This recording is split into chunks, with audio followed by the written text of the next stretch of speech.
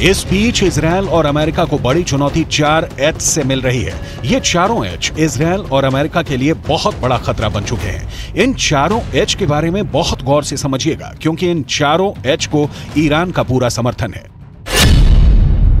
H से Hamas, H से Hezbollah यानी लेबनान का मिलिशिया, H से इराक का मिलिशिया हश्द अल शाबी, H से हूथी यानी यमन का विद्रोही गुट। इस वक्त लेबनान और इजरायल के बॉर्डर पर ऐसा युद्ध चल रहा है कि गाजा में हो रहे हमले छोटे लगेंगे। ये इजरायल के कब्जे वाले इलाके में उसकी सेना के अड्डे की हालत है। यहां पर हिजबुल्लाह ने अपनी बुरकान मिसाइल से हमला किया। रिपोर्ट है कि हिजबुल्लाह ने इजरायल के ठिकानों पर 4 बुरकान मिसाइलें दागी और उसके बाद यहां की हालत देखिए।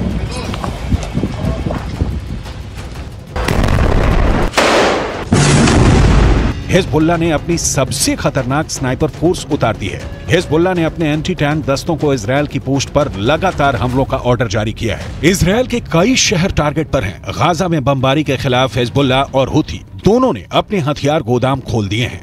यमन अब इजरायल के समुद्री जहाजों को भी टारगेट कर रहा है। लेकिन ऐसे हमलों और गाजा पर बमबारी जारी रखने के बीच नेतन्याहू ने अपना वॉर ट्रायंगल तैयार कर लिया है। नेतन्याहू के वॉर ट्रायंगल में सबसे बड़ा कोना गाजा में हमास का पूरी तरह खात्मा है। नेतन्याहू के वॉर ट्रायंगल में दूसरा बड़ा कोना लेबनान में हिजबुल्लाह का अंत है, जबकि नेतन्याहू के वॉर ट्रायंगल का तीसरा सबसे खतरनाक कोना है सीरिया, जहां से इराक का मिलिशिया हश्द अल शाबी इजरायल के बॉर्डर तक पहुंच सकता है।